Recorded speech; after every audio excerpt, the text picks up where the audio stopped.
Conrad Decepto in Dial V for Vermin. Chapter 1. A vermin problem. The streets of New York City were always alive with the undercurrent of secrets, but tonight there was a pulse to it, a tension that even the streetlights couldn't penetrate. Detective Conrad Decepto could sense it from the second he stepped out of the precinct. He adjusted his collar, pulled his hat down low, and stuffed his hands deep into his trench coat pockets. It was raining, as it always seemed to be in his line of work, and the streets glistened with the oily rainbow of street grime and broken promises. Conrad Decepto was an ace detective with an eye for the imperceptible, an ear tuned to the tones people tried to hide, and an instinct for trouble that had kept him alive through some of the darkest cases the city could throw his way. But nothing had prepared him for this case. It began with a phone call, of course. They always did. A click, a pause, and a whisper that slithered through the receiver like a serpent. Detective Decepto? The voice was low, quiet, almost a hiss. Yes, Conrad answered, already wary. I have something you want, said the voice. Something valuable, something very, very dangerous. Meet me at the Blue Vermin. You have 20 minutes. The line went dead. Conrad dropped the phone back into its cradle and paused, looking over at his partner, Detective Maggie Klein. She had joined him on the force 3 years earlier, sharp-witted and with a radar for danger as finely tuned as his own. But this was different. He couldn't put a finger on it, but something about this call unsettled him. Who was it? Maggie asked, watching him closely. No name, no details. Just an invitation to the Blue Vermin, Conrad replied, pulling his coat tighter. She whistled low. That place? Isn't that owned by Johnny Rats Malone? It is, Conrad confirmed. And if Rats is involved, this is either a trap or something much worse. The Blue Vermin was a dive on the edge of the city's seediest district, a place where the light barely filtered through the thick haze of smoke and suspicion. It had earned its reputation as a watering hole for crooks, hustlers, and the worst kind of lowlifes. A place where people went to disappear, if they were lucky, or to meet a far darker fate if they weren't. Decepto knew this was risky, but he couldn't ignore the feeling crawling up his spine. Something about that voice. The cab dropped him off 2 blocks from the Blue Vermin. He nodded a silent farewell to Maggie, who had reluctantly agreed to follow in 10 minutes if she hadn't heard from him. Walking down the rain-soaked alley toward the bar's neon glow, he could feel eyes watching him from the shadows. Whispers trailed in his wake like spiders skittering into the darkness. The sign for the Blue Vermin flickered weakly, casting a murky blue haze over the entrance. The bouncer gave him a long, scrutinizing look but waved him through. Inside, the bar was everything Conrad had expected, smoke thick enough to choke on, dim lights casting ominous shadows over the patrons, and the sour scent of spilled whiskey mixing with the stale reek of cigarettes. He ordered a glass of bourbon, more out of habit than thirst, and leaned casually against the bar, scanning the crowd. Then he spotted a figure in the corner booth, partially hidden, waiting. He approached slowly. The figure shifted, revealing a slim, elegant hand with a long cigarette holder, tapping softly against the table. In the shadows, the figure leaned forward, finally revealing her face. She was a woman of striking beauty, with sharp cheekbones and a gaze like a blade. Her red lips curled into a knowing smile. Detective Decepto, I presume, she purred, her voice low and laced with mockery. He nodded, wary. You've got the advantage, miss. You can call me Veronica, she said with a smirk, tilting her head as she took a long drag from her cigarette. I'm the one who called. Conrad's eyes narrowed. He'd heard of her, of course. Veronica Luffler, one of the city's most notorious femme fatale, who always seemed to be on the periphery of the city's underworld. She was known for knowing things that she shouldn't, and for making problems disappear with the same ease as she exhaled smoke.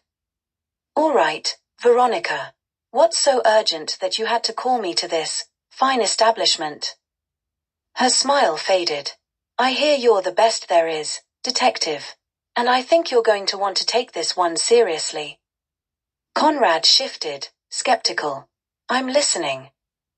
She leaned in, her voice dropping to a whisper.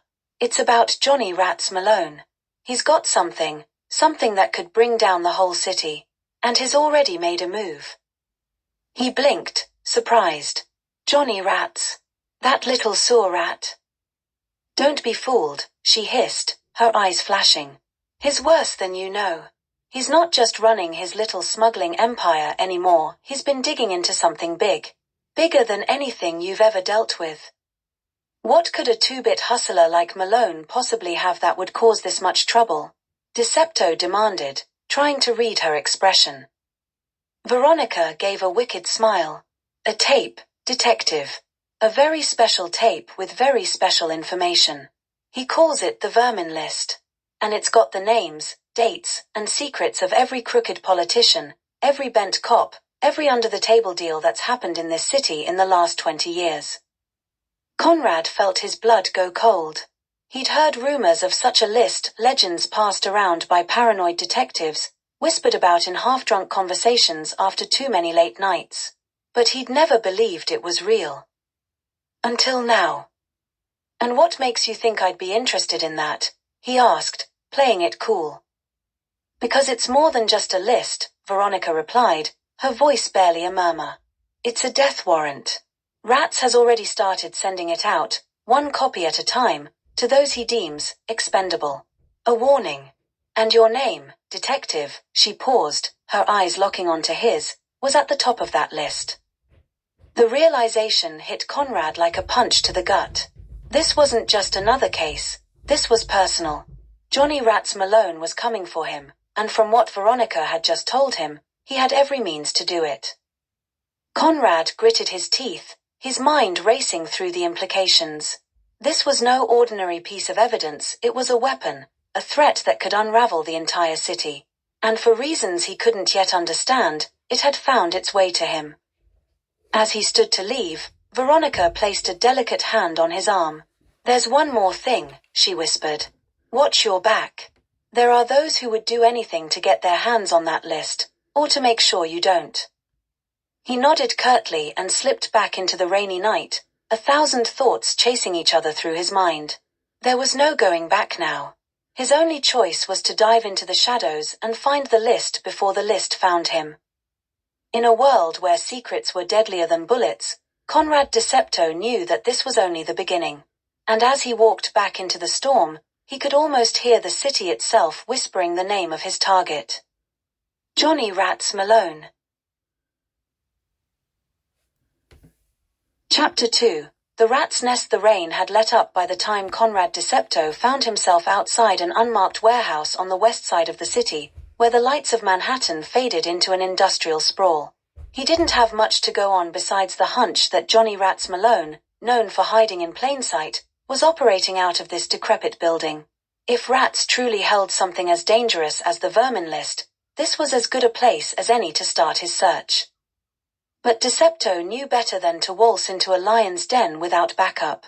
He fished out his cell phone and dialed his partner, Detective Maggie Klein. She picked up after 2 rings.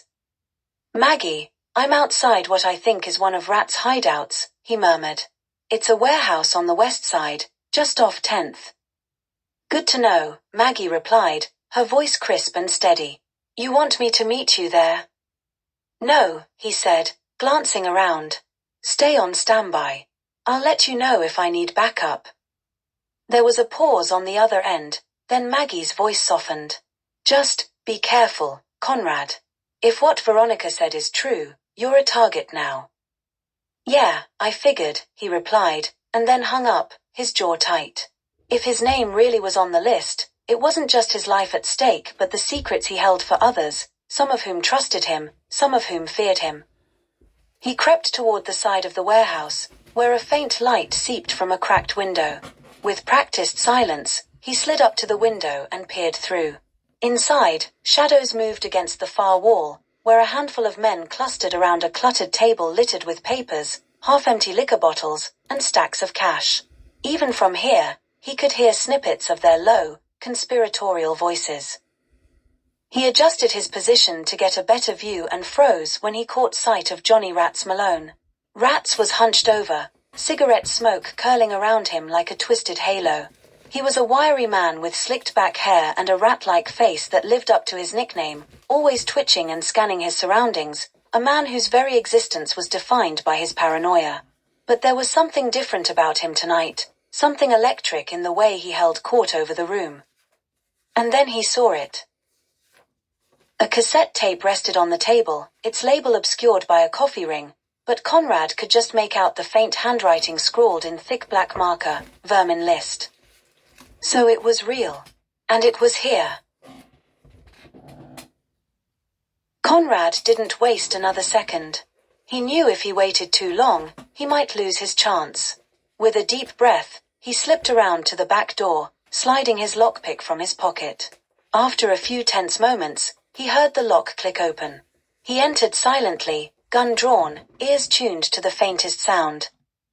The warehouse was dimly lit, casting long shadows that shifted as he moved closer to the heart of the building. He could hear Rat's voice now, muffled but clear enough.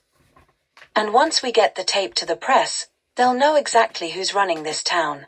Rat's voice dripped with venom. Half of them will be running for cover. The other half will be paying us to keep them off the headlines. Conrad's pulse quickened. Rats had to be stopped before he released that list. He steadied his breath, preparing himself to burst in when he heard a faint click behind him. "Not so fast, detective," said a familiar voice, cold as the night air. He whipped around, but it was too late. A man stepped out of the shadows, pointing a pistol directly at him. It was one of Rat's goons, a thug with a crooked nose and the sneer of someone who enjoyed his work too much. Conrad cursed inwardly. He'd let his guard down for a split second, and now he was staring down the barrel of a gun. But he was nothing if not quick-witted. "Looks like you got me," he said, his voice calm and steady. "What now?" The thug grinned. "Now, we take you to the boss." Without waiting for a response, the man grabbed Conrad's arm and shoved him through the doorway, into the main room. Heads turned as he stumbled in, but Rats barely seemed surprised, as if he'd expected Decepto to walk into his trap all along. Well, Rats sneered, lighting another cigarette as he leaned back in his chair. Detective Conrad Decepto, the city's so-called ace detective, gracing us with his presence. "I'll admit, I didn't think you'd be foolish enough to come here alone." Conrad straightened, locking eyes with the man. "I don't think you know what you're dealing with, Rats." "Oh, I know exactly what I'm dealing with," Rats replied, holding up the cassette. "And so do you, I bet. This little beauty right here has the power to ruin every corrupt official and crooked cop in this town. Why, I might even say it could bring the whole house of cards crashing down." "Let me guess," Conrad said, forcing himself to keep his tone steady. "You plan to use it to blackmail everyone on it. And if they don't pay, you'll release it to the press." Rats chuckled, tapping the ash from his cigarette. "Not quite. See, this list is my insurance.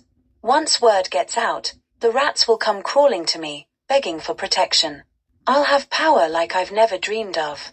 And you, detective," he paused, his face twisting into a malicious grin. "Well, you're on it too, aren't you?" Conrad stayed silent, but Rats could see the flicker of unease in his eyes. "Oh, don't worry, detective," Rats went on, enjoying the game. "I'm not interested in what you did to get on the list. As long as you're smart enough to stay out of my way, you'll be just fine." "Funny thing is," Conrad said, stepping forward, his eyes like steel, "I'm not much for standing aside." With lightning reflexes, he lunged forward, catching Rats off guard. In one swift motion, he knocked the cigarette from Rat's hand, grabbed the cassette tape, and ducked as one of the goons swung a fist at him. Conrad dodged, feeling the adrenaline pulse through him as he backed toward the exit. "Get him!" Rats screamed, scrambling backward as his men rushed forward. Conrad made a break for it, his legs pounding as he sprinted through the dark warehouse.